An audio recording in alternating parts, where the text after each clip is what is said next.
호산나는 우리를 구원하소서라고 외치는 예수님을 향한 환호였습니다. 오늘도 우리의 예배가 우리를 구원하신 주님께 또 우리를 구원하소서 그렇게 고백하며 외치는 이 예배가 되기를 원합니다. 우리 옆에 분들과 인사하겠습니다. 호산나, 우리를 주님께서 구원하셨습니다.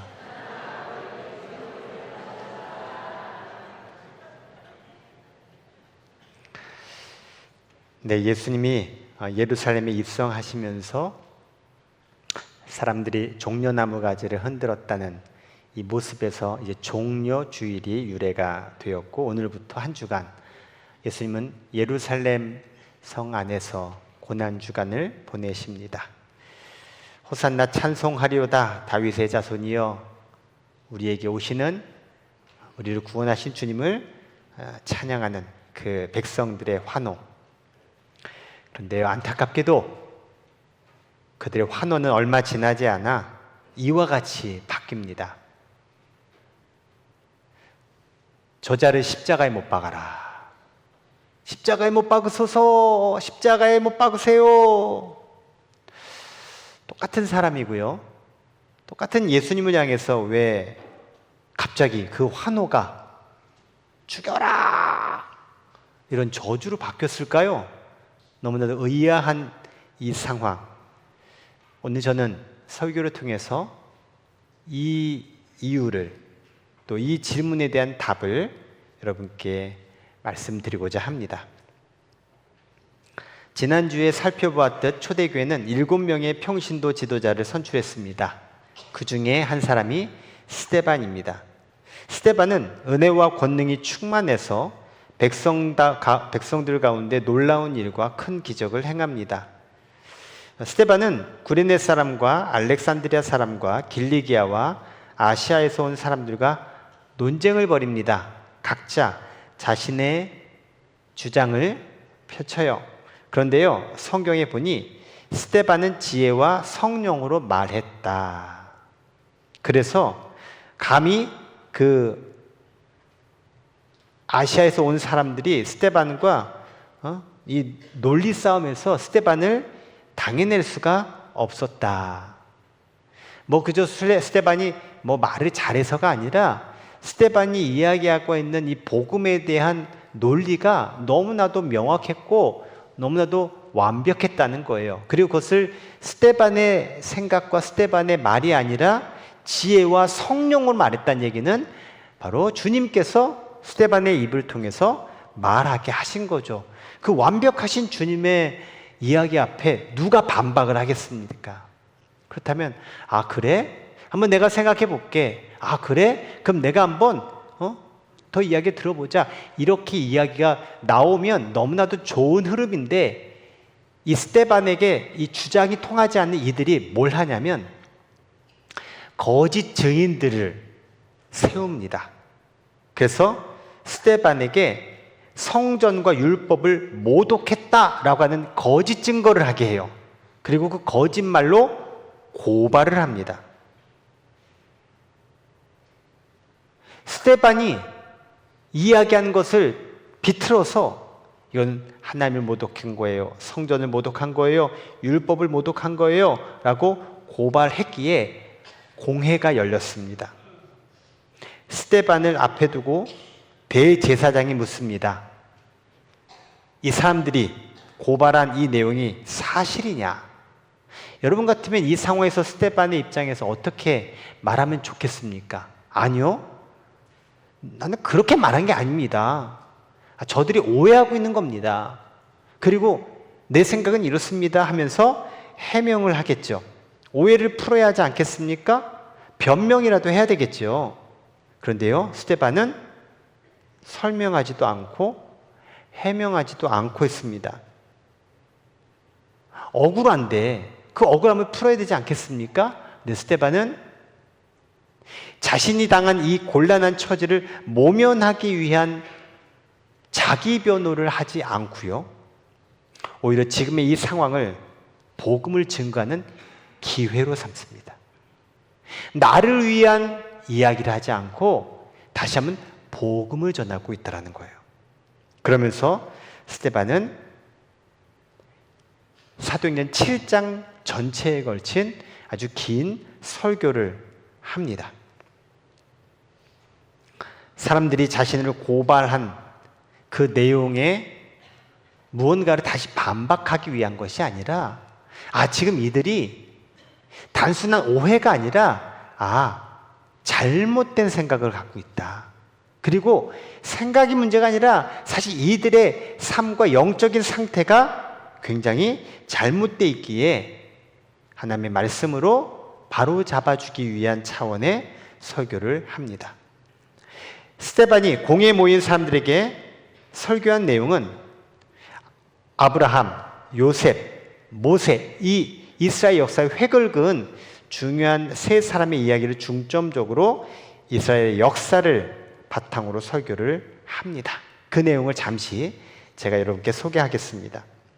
하나님은 아브라함과 언약을 맺었습니다.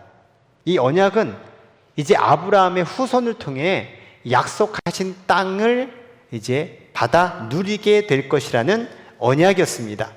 그리고 이 언약이 이루기까지 400년 동안 타국에 가서 종살이를 하게 될 것임을, 하지만 이후 하나님께서 주신 약속의 땅으로 돌아와 하나님을 섬기게 될 것이라는 것을 아브라함에게 알려주셨어요. 그리고 이 언약에 참여한다는 의미로 할례라는 의식이 주어졌습니다. 그래서 아브라함 이후로 모든 후손들과 이스라엘 백성들은 우리는 하나님께 이 약속을 받은 자다라고 하는 의미, 표시로 뭘 했다고요? 할례를 했어요. 자, 이 하나님께서 주신 이 언약은 요셉 때에 구체화됩니다. 요셉. 여러분이 알고 있는 요셉 맞습니다. 형들로부터 버림받아 애굽으로 팔려나간 그 요셉은 아주 비참한 인생을 살았습니다. 그런데요, 그 비참함 가운데 하나님은 요셉에게 당신께서 아브라함에게 약속하셨던 그 언약이 실현되는 과정으로 삼으셨어요. 하나님은 요셉과 함께 하셔서 그를 모든 환난에서 건지셨어요. 누명에서도 건지시고 감옥에서도 건지시고 세상 사람들부터 잊혀진 존재에서도 하나님은 불러 세우셨어요. 그리고 결국 요셉을 애굽 나라, 오늘날 우리식으로 표현하면 강대국, 거기에 총리가 되도록 세우셨어요. 그리고 큰 흉년이 들었을 때 인근에 있는 많은 사람들이 먹을 것 없어서 죽어나가는 그때, 그 큰 기근에서 그 많은 사람들을 살리고 구원해내는 일을 바로 요셉이 하게 됩니다. 그리고 그때 요셉의 가족들이 요셉의 초대로 인해 애굽으로 오게 되고, 애굽에서 하나님께서 이미 이야기하셨던 번성하게 되는, 저 하늘의 별처럼 땅의 모래알처럼 번성케 하는 놀라운 일들이 시작되게 됩니다. 그렇게 400여 년이 지난 다음 한 인물이 등장하죠. 모세라는 사람입니다. 모세는 원래는 히브리인 이스라엘 사람이기 때문에 죽어야 되는 남자아이였지만 극적으로 바로의 딸에 의해서 건짐을 받고 심지어는 그 공주의 양자로 돼요. 그러니까 즉 왕자가 되는 거예요. 그가 40세가 되었을 때 나는 히브리인 이스라엘 사람이다라는 이 자각을 하게 되고, 결국 이스라엘 사람을 괴롭히던 애굽 군인을 죽여요. 근데 이것은 하나님의 방법이 아니었습니다. 이것은 모세의 생각이었고 모세의 방법이었습니다. 그랬기에 모세는 실패하고 맙니다. 모세는 도망칩니다. 왕자로 있던 그 애굽에서 도망쳐서 미디안 광야에서 양을 치는 목자로 살아가게 됩니다. 그렇게 40년의 시간이 지난 다음 하나님은 모세를 가시떨기 불붙은 나무에서 부르시고, 결국 모세는 하나님의 약속을 가지고 다시 애굽 땅으로 돌아가 이스라엘 백성들을 건져냅니다. 그리고 가나안 땅을 향해 가기 위한 광야길을 갑니다. 광야길 동안 모세는 참 많은 기사와 표적을 행했습니다. 정말 예수님 말고는 이와 같이 기적을 일으키고 표적을 행한 사람이 사실 성경에 모세 같은 사람이 없을 정도로 엄청난 일들을 했던 주인공이었습니다. 뿐만 아니라 하나님께서 율법을 주셨습니다. 하나님의 살아있는 말씀을 주셨습니다. 누구를 통해? 모세를 통해. 그런 지도자 모세의 삶을 통해 이스라엘 백성들이 가나안에 들어갈 수 있는 여정이 마련되었습니다. 자, 이런 하나님의 그 계획 속에 이스라엘 백성들은 어땠을까요? 그동안 쭉 지나오고 이제 정말 약속의 땅 가나안에 들어가기 전에 이스라엘 백성들의 삶을 보면 안타깝게도 하나님 나라에 들어갈 만한 백성답지 못했음을 알게 됩니다. 외형적으로는 누구든 이스라엘 남자들은 할례를 받았고 또 주어진 율법을 따랐습니다. 하지만 정말 하나님의 언약 백성답게 살지는 못했습니다. 대표적인 것이 우상숭배입니다. 금송아지 만들어 놓고 이게 하나님이라고 엉뚱하게 숭배했던 그들의 모습뿐 아니라 하나님 말고 다른 신들을 섬겼던 그들의 모습들이 성경에는 고스란히 등장하고 있습니다. 하나님이 이스라엘 백성들과 함께 하겠다고 성막을 만들었습니다. 성막은 하나님이 만들라고 해서 만들어진 하나님의 처소입니다. 그리고 하나님이 임재하셨고요. 그리고 그 성막이 움직일 때마다 이스라엘 백성들은 따라가야 했습니다. 그런데 시간이 흐르면서 그 성막에서의 예배보다 이스라엘 백성들은 다른 예배를 쫓았고 또 다른 것에 관심을 쏟게 되었어요. 그래서 하나님은 선지자 이사야를 통해 이러한 이스라엘 백성들을 향한 말씀을 전해주시는데요. 이사야 66장 1절에 나옵니다. 다 같이 읽어보겠습니다. 시작. 여호와께서 이와 같이 말씀하시되 하늘은 나의 보좌요 땅은 나의 발판이니 너희가 나를 위하여 무슨 집을 지으랴 내가 안식할 처소가 어디냐.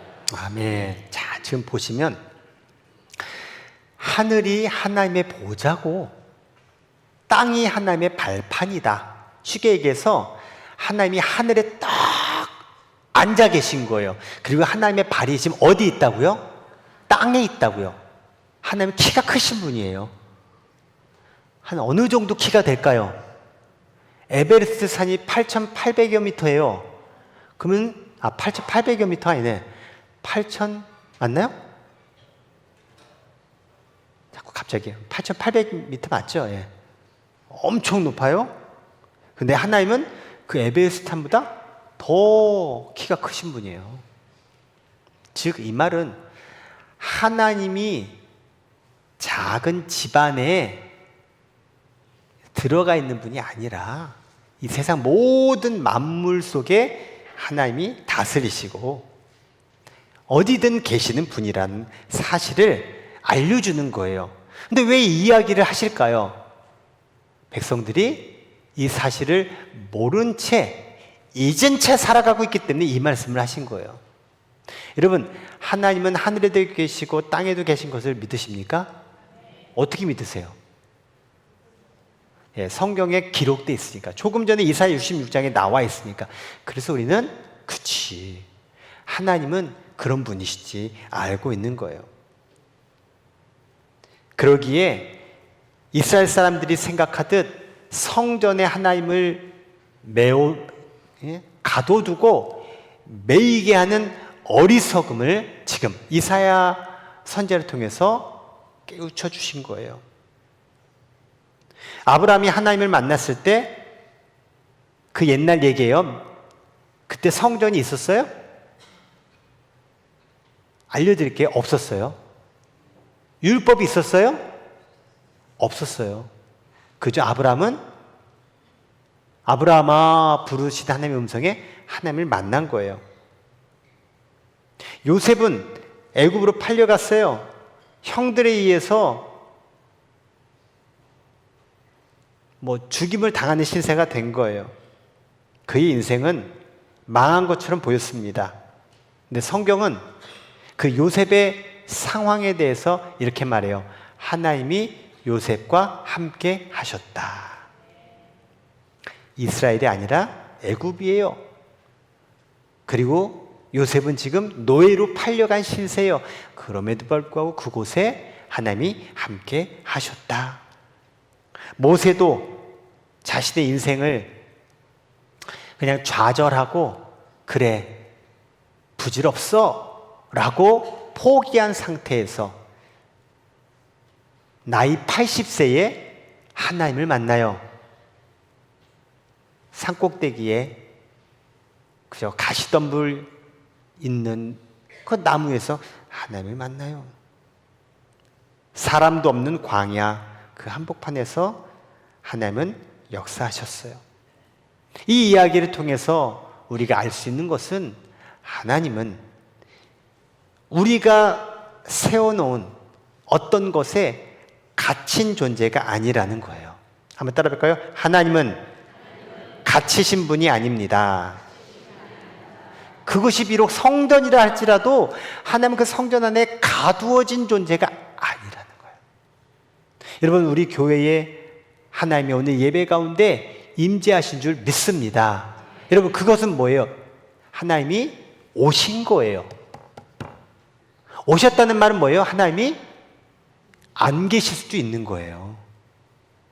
무조건 하나님이 여기 안에만 계셔? 여러분, 감옥이지 않겠습니까? 감옥이죠. 하나님은 거기만 계셔야 돼요? 이건 하나님께 감옥을 주는 거죠.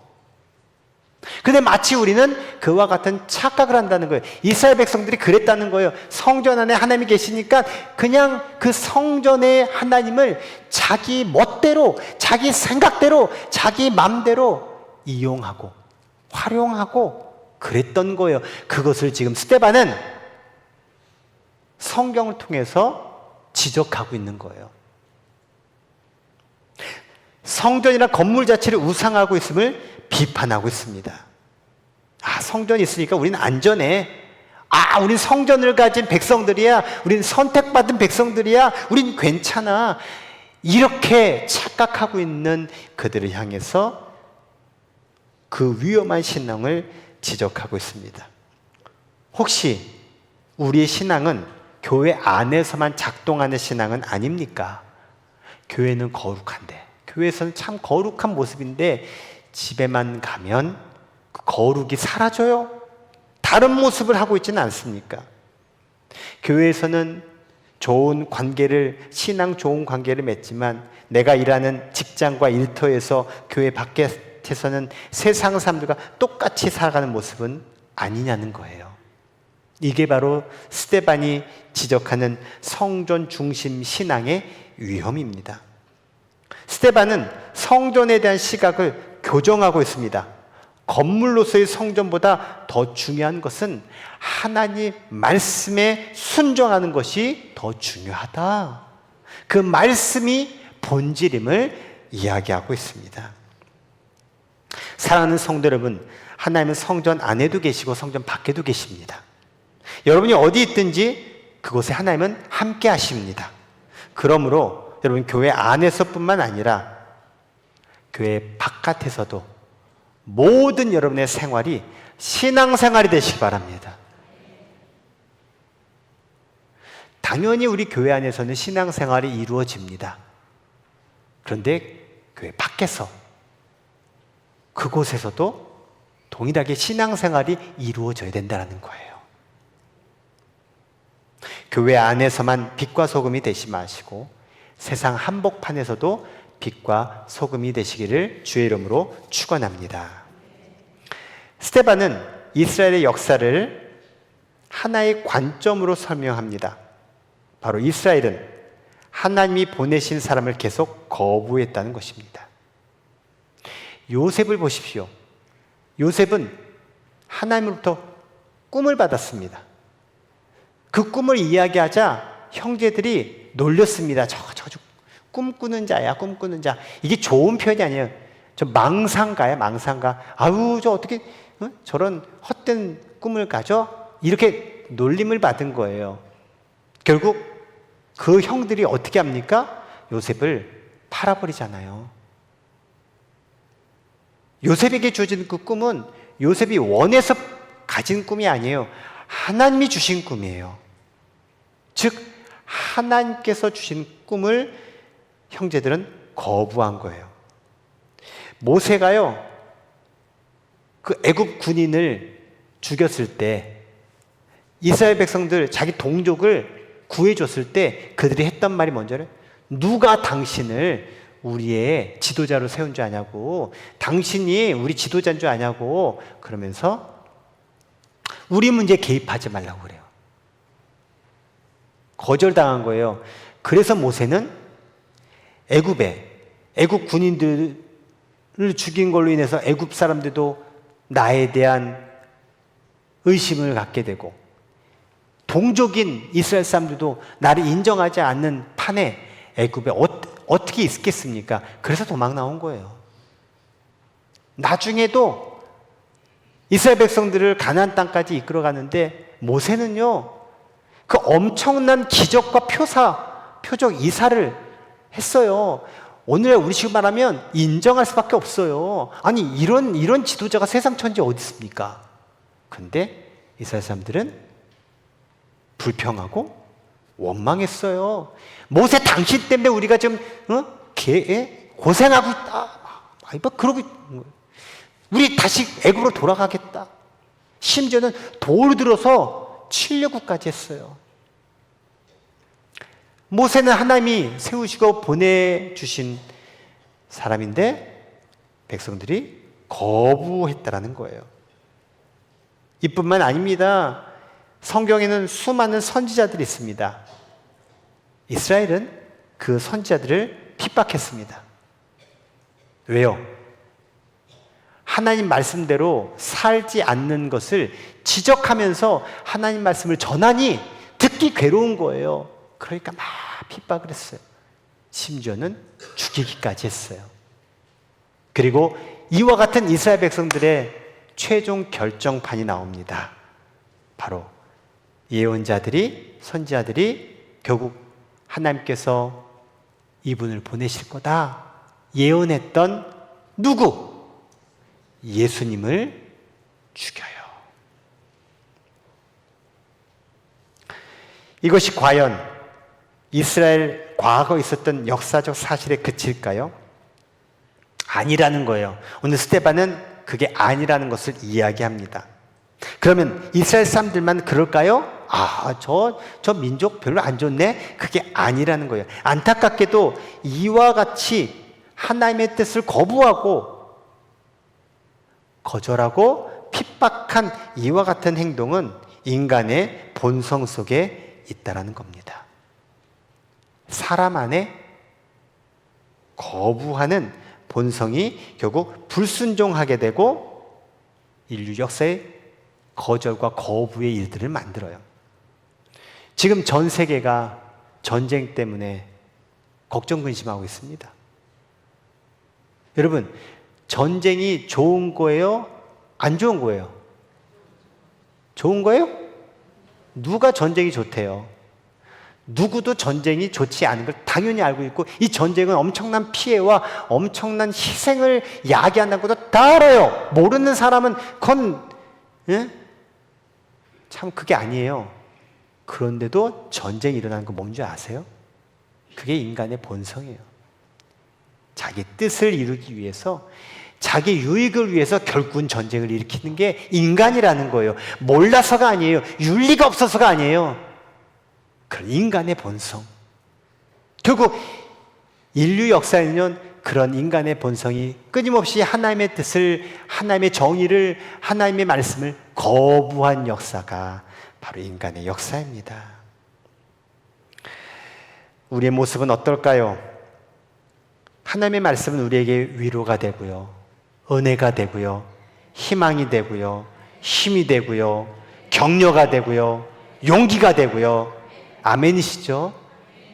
근데 하나님의 말씀이 우리에게 그런 말씀만 있지 않고요, 그 말씀 가운데 네가 어떤 일을 했는지 아니?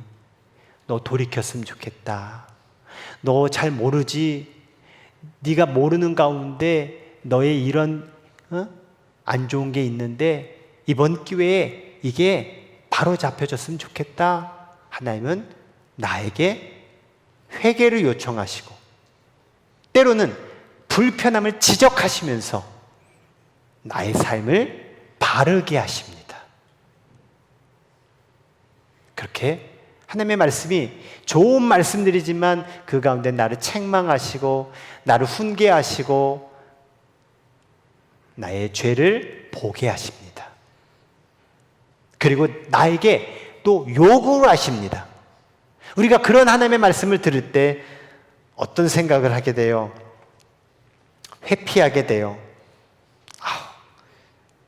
부담스럽네. 좀 다음에 하겠습니다.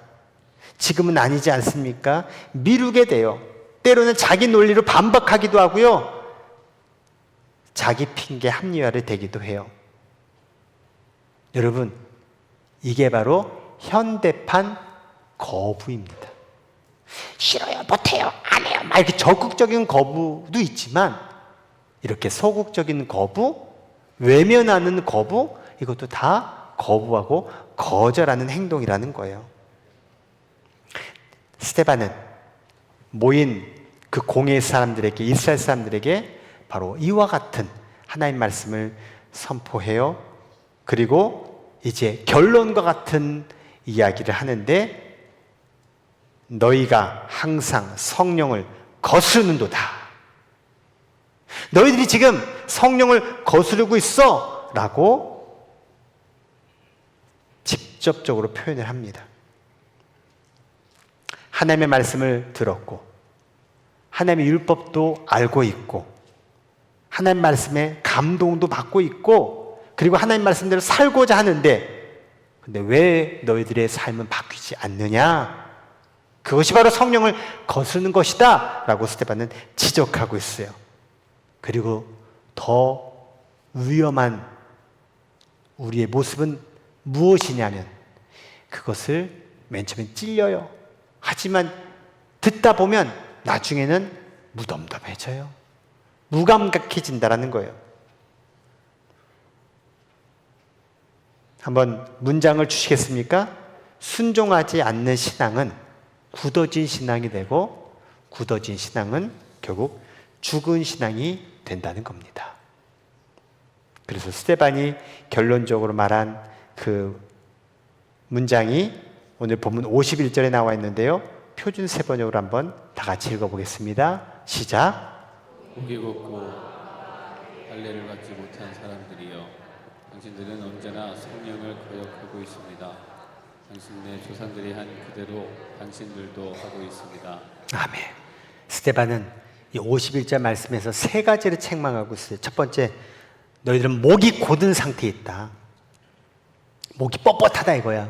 성경에 보면요, 목이 곧고 뻣뻣하다는 말씀이 언제 많이 나오냐면요, 바로왕, 애굽 바로왕, 그리고 이스라엘 백성들에게도 이 말씀을, 목이 뻣뻣하고 곧은 백성이다. 완고하다는 거예요. 말 안 들어요. 바늘 찔러서 뭐가 안 나온다고 해요. 피 한 방울 안 나온 그런 걸 말하는 거예요. 절대. 벼가 익을수록 고개를 숙이는데, 왜 우리는 나이를 먹어갈수록 숙여야 되는데, 그것을 이야기하고 있어요. 두 번째, 마음과 귀에 할례를 받지 않았다. 영적으로 둔감하다는 거예요. 할례를 받은 존재, 하나님의 말씀이 살아있는 존재가 아니라는 거예요. 세 번째, 성령을 거스르다. 계속해서 지속적으로 불순종하고 있는 지금 이스라엘 향해서 지금 경고하고 있는 스데반의 설교입니다. 우리를 점검해 봐야 됩니다. 나는 예배를 드리면서 하나님을 만나고 계십니까? 나는 기도를 하면서 변화가 일어나고 있습니까? 나는 말씀을 들으면서 내 삶이 바뀌고 있습니까? 만일 그렇지 않다면 바로 이게 성경이 말하는 형식적인 신앙입니다. 설교 서두에 종려주일의 유래를 잠시 소개해드렸죠. 종려주일에 사람들은 예수님을 환호하며 맞이했습니다. 하지만 그 환영이 뒤바뀌어졌다고 했죠. 왜냐하면 이들이 환영한 데에는 이유가 있었어요. 예수님이 우리의 문제를 해결해 주실 왕으로 기대했기 때문에 환영한 거예요. 우리를 구원하소서, 우리를 이 로마 제국 치하에서 건져주소서, 그럴 왕으로 호산나 외쳤던 거예요. 우리의 문제를 해결해 주실 왕, 자기들의 삶을 더 낫게 해주고 높여줄 왕으로 예수님을 호산나 환영했던 거예요. 그런데 알고 보니 그게 아니네, 전혀 그럴 뜻이 없네. 그렇다면 당신은 우리의 왕이 아니지. 그럼 뭐야? 우리가 저자한테 농락당한 거야?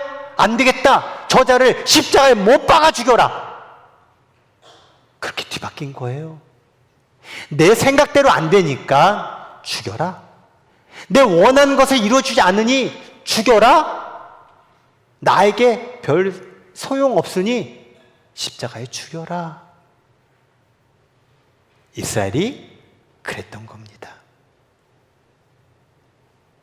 오늘 본문 52절 53절 말씀이 바로 이것을 보여주고 있습니다. 한 번 더 읽어보시죠. 시작. 당신들의 조상들이 예언자가 한 사람이나 있었습니까? 그들은 의인이 올 것을 예언한 사람들을 죽였고 이제 당신들은 그 의인을 배반하고 죽였습니다. 당신들은 천사들이 전해준 율법을 받기만 하고 지키지는 않았습니다. 당신들이 박해하며 죽였던 그 예언자들이 예언한 그분이 이분인데, 예수님인데, 당신들은 이 예수님을 배반하고 죽였습니다. 조상들이 했던 것처럼 똑같이 했습니다. 왜요? 내 마음에 들지 않아서. 왜요? 내 뜻과 맞지 않아서. 왜요? 내 이념과 내 생각과 다르니까. 어디서 많이 본 것 같지 않아요? 요즘 정치계가 그렇지 않습니까? 요즘 지금 전쟁이 일어나는 게 다 그렇지 않습니까? 내 생각에 맞지 않으니까 너는 나의 적이야. 내 이념과 맞지 않으니까 너는 이제부터 나의 적이야. 인간 안에 있는 그 본성이 예수님 당시만이 아니라 지금도 우리 안에 활개치고 있지는 않냐는 거예요. 내 뜻과 하나님이 다를 때 하나님을 외면하는 것, 하나님의 뜻을 외면하는 것, 그것이 바로 거부입니다. 이번 한 주간 고난주간이 시작됩니다. 우리는 십자가를 바라봅니다. 그래서 고난주간에 십자가를 세웠습니다. 앞에 있는 이 십자가는 우리 작년 사순절 기간 동안 우리가 함께 세운 십자가예요. 우리 모두의 십자가. 이 십자가를 바라보면서 우리는 무슨 생각을 합니까? 십자가는 하나님의 사랑입니다. 하나님의 사랑이 담겨져 있습니다. 그래서 우리가 십자가를 보면서 하나님의 사랑을 기억하고 그 사랑을 느끼게 됩니다. 그런데요, 이 십자가 안에는요, 또 다른 의미가 담겨져 있습니다. 그것은 바로 인간의 거부입니다.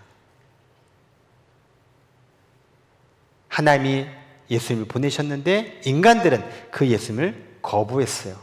그리고 죽이라고 했어요. 그래서 십자가에서 예수님이 죽으신 거예요. 십자가는 인간의 거부를 보여주고 있습니다. 반전이죠. 하나님의 사랑과 은혜에 인간들이 당연히 받아줘야 되는데 그것을 거부했어요. 근데 여기서 또 다른 반전이 일어납니다. 인간이 거부한 십자가, 그래서 예수님은 죽으셨어요. 그런데요, 예수님은 십자가에서 죽으심으로 우리를 살리셨어요. 우리를 구원하셨어요. 너희들은 나를 거부하고 나를 죽였지만 나는 너희들을 거부하지 않는다. 나는 너희들을 살리려고 한다. 너희들을 구원하겠다. 이게 바로 예수님의 십자가입니다.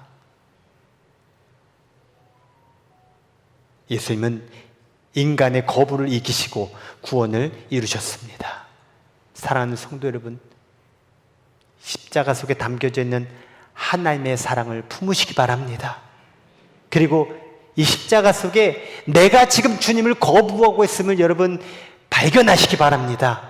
그럼에도 불구하고 예수님은 나의 거부를 다 끌어안으시고 기꺼이 나를 위해 죽으셔서 나를 살리시고 구원하신 그 은혜를 힘입으시기를 주의 이름으로 축원합니다. 이제 말씀을 마무리합니다. 오늘 하나님은 우리에게 세 가지를 묻고 계십니다. 첫 번째, 나는 하나님을 제한하고 있진 않은가? 하나님 여기만 계세요. 하나님은 내가 생각하는 여기 안에만 계셔야 합니다. 라고 하나님을 제한하고 있지 않는가? 혹시 하나님을 교회에서만 믿고 있지는 않은가? 내 삶 전체에서 하나님을 믿어야 하는데 그렇지 않은 내 모습은 있지 않은가? 여러분 돌아보시기 바랍니다. 두 번째, 나는 하나님의 음성을 거부하고 있지는 않은가? 듣고도 미루는 삶, 여러분 그게 거부입니다. 거절하는 거예요. 저 안 하겠습니다. 못 하겠습니다. 세 번째, 나는 성령을 거스르고 있지는 않은가? 순종 없는 감동? 오늘도 말씀에 은혜 받았습니다. 감동이 있습니다. 오늘도 내가 신앙생활하면서 참 감동이 내 안에 막 차오릅니다. 그런데요, 그 감동이요 오래가지 않습니다. 어떤 분은요, 예배드리고 교회 나가자마자 그 감동이 사라져버린 분도 있대요. 그래서 그냥 감동은 의미가 없습니다. 순종이, 그 감동으로 순종이 있을 때 그 감동이 살아있는 것입니다. 이 시간 우리의 신앙을 돌아봅시다.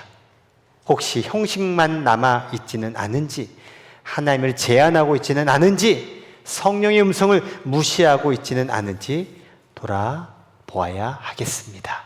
그리고 결단합시다.